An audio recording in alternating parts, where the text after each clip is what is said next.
Department of Labor and Employment na mahagi ng donasyon sa mga nasalanta ng Bagyong Pablo. Alamin natin ang detalye mula kay Elena Luna live mula sa Malacanang. Elena?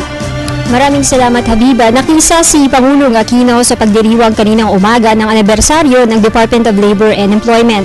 Naging bahagi ng programa ang pabibigay ng donasyon sa mga biktima ng Bagyong Pablo. Sinaksihan ni Pangulong Aquino ang pagbibigay ng 5 milyong pisong donasyon ng mga grupo ng seaman para sa mga biktima ng Bagyong Pablo. Ang turnover ng tseke ay ginawa sa pagdiriwang ng ika-79 na taong anibersaryo ng Department of Labor and Employment.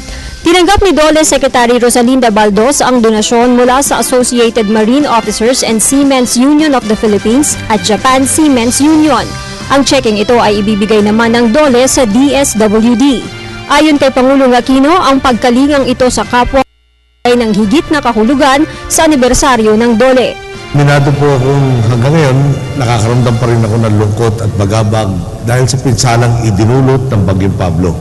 Tulad ng nababalitaan natin sa mga pahayagan, radyo at telebisyon, maraming binawian ng buhay, marami pa ang nawawala at malaki rin ang napinsala sa ari-arian at kabuhayan ng ating pong mga kababayan. Nang binisita po natin ang mga lugar na tinamaan ng bagyo, halos madurog po talaga ang ating puso. Sa kalunos-lunos nilang kalagayan, hindi po sukat akalain ng marami sa kanila na darating ang ganoong katinding unos sa kanilang buhay.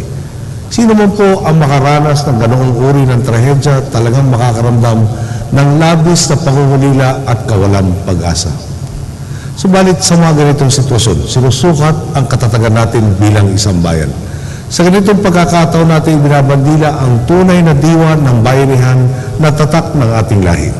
Dahil sa Bagyong Pablo, tumingkad ang pagkalingat malasakit natin sa isa't isa. Pinaigting nito ang ating pagkakapit-bisig upang lampasan ang nagdaang trahedya.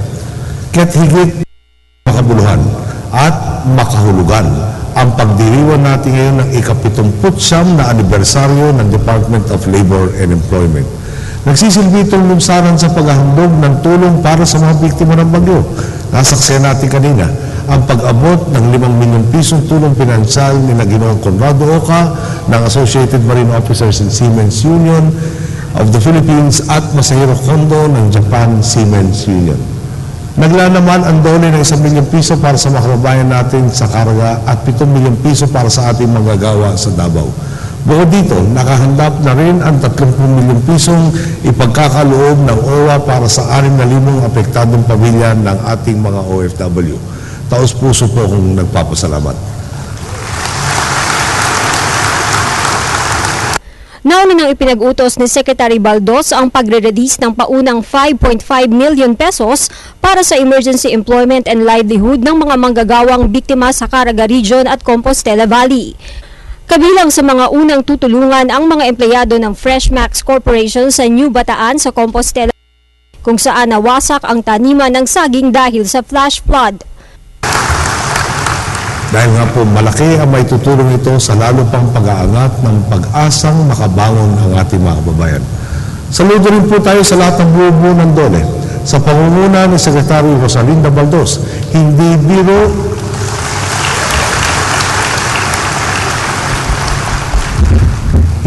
ang tungkulin ninyong magbukas ng mga oportunidad sa bansa at ang tiyaking ligtas at makatarungan ang kalagayan ng mga manggagawa. Nagsisilbi rin kayong tulay sa maayos na ugnayan ng ating manggagawa at pribadong sektor. Tinutugunan ninyo ang hinaing ng manggagawa at tinitimbang ito ng may pagsasaalang-alang sa tatag ng mga industriya. Binabati ko ang DOLE, hindi lamang sa inyong pagdiriwang, kundi pati na rin sa pinamalas ninyong serbisyo sa nakalipas na mga taon. Nagsimula ang DOLE taong 1908 bilang isang maliit lamang na bureau. Naging departamento ito taong 1933. Lumawak na ito sa iba't ibang regional offices at bureau, kabilang na ang mga tanggapan sa ibang bansa. Umaabot na sa mahigit 9,800 ang mga empleyado nito. Matapos Habiba ang programa sa anibersaryo ng DOLE ay nagpaunlak naman si Pangulong Aquino ng ambush interview sa mga miyembro ng media. Ilan lamang sa mga naging issue na topic ng mga tanong ng media ay ang botohan ng Kamara sa RH Bill, ang palitan ng liderato sa AFP at PNP at ang naging meeting nila na tumagal hanggang gabi dito sa palasyo tungkol sa Bagyong Pablo.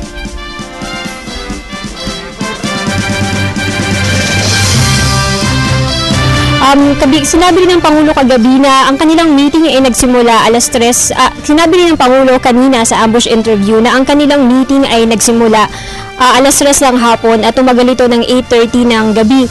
Ito ay tungkol sa bagyong Pablo at ang epekto nito sa mga probinsyang nasalanta ng bagyo.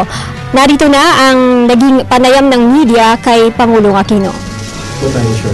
Nauna yung ating flag officer in charge ng Navy, December. So, inuna ko muna yun. Na-interview ko na yung mga kandidato lang ng ating spokesman siguro this afternoon. Okay. Hindi pa natin na-interview yung replacement for the Chief of Staff. January pa yun. Opo, sir. Si PNP Chief Director General Nicanor Bartolome, kailan po ilalagay sa non-duty status? At He will be retiring, I believe, the turnover ceremony will be next week on the 18th.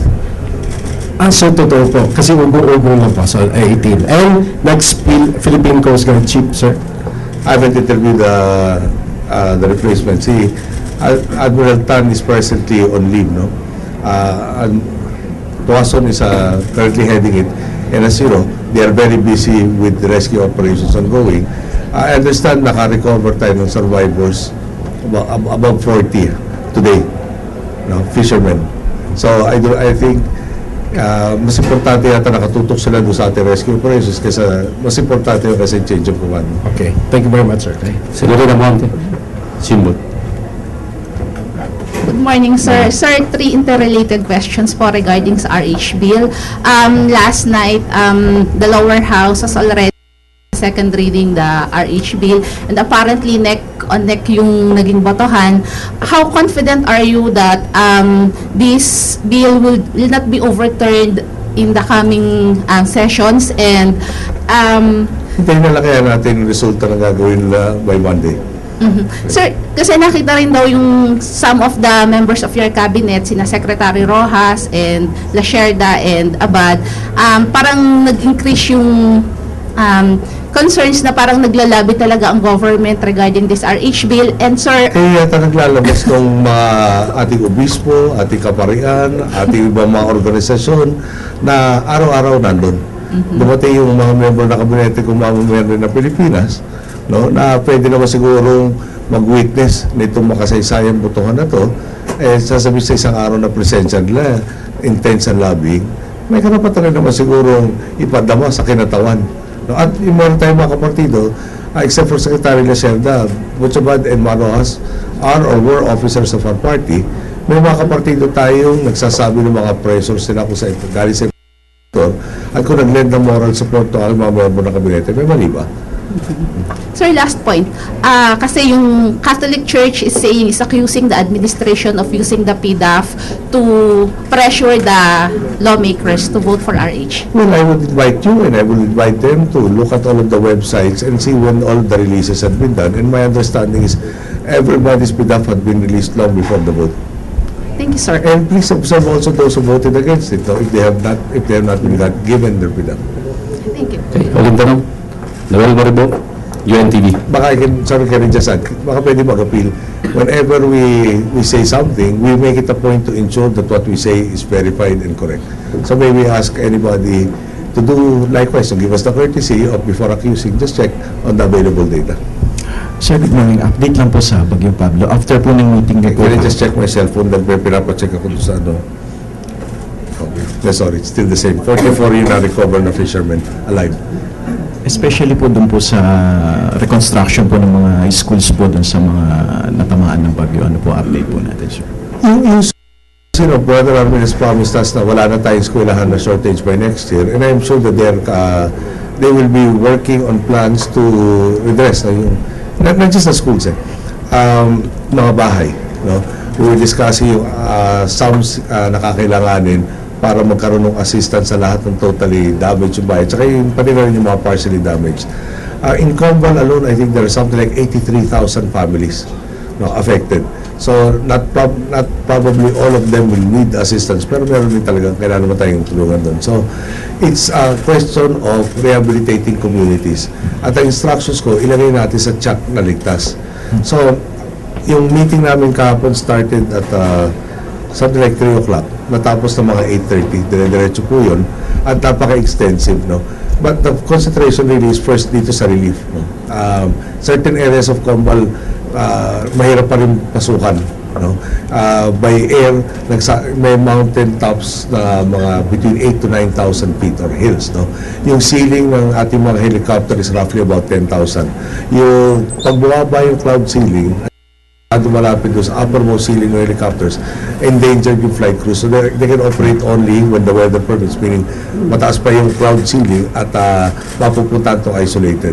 So that means more normally parang early morning hours, no? Before noon. Pa yung footpaths, pwedeng pasukan pero yung mga naglalakad versus yung mga sasakyan. I understand by today, substantially makiklear itong isolated areas within the next 2 days. Yung mga second and third deliveries of the food packs by DSWD will happen, especially for companies. Sa Davao Oriental, Davao del Norte, between minimum 2, pero ibang areas mga 4 times na service with the food packs, no? Tsaka yung medical teams. Now, okay. So, kasama i-move to communities na, yung communities will move to safer areas. Ang importante dito, first yung may inventory, meron ba mga tulad ng barangay andap na parang ang positions na talaga sobrang risko. Siguraduhin yung evacuation centers are really safer, no? Then, after the inventory, may prioritization ng in danger na uunahin.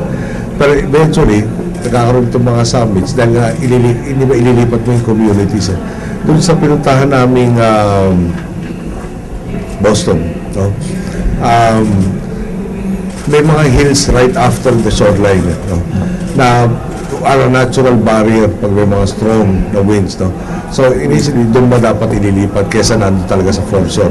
Kukumbinsin natin yung mga communities na ito be in their interest. Mahabang proseso, pero in certain instances talagang hindi pwede tayo maghintay na matapos yung lahat ng consultations na bago mailikas. Yung talagang tiyak na naghihintay na lang na oras na sila naman ang pwede masalanta. At yan ang ating mga balita mula dito sa Malacanang sa tulong ng RTBM. Ako si Elena Luna para sa Telebisyon ng Bayan.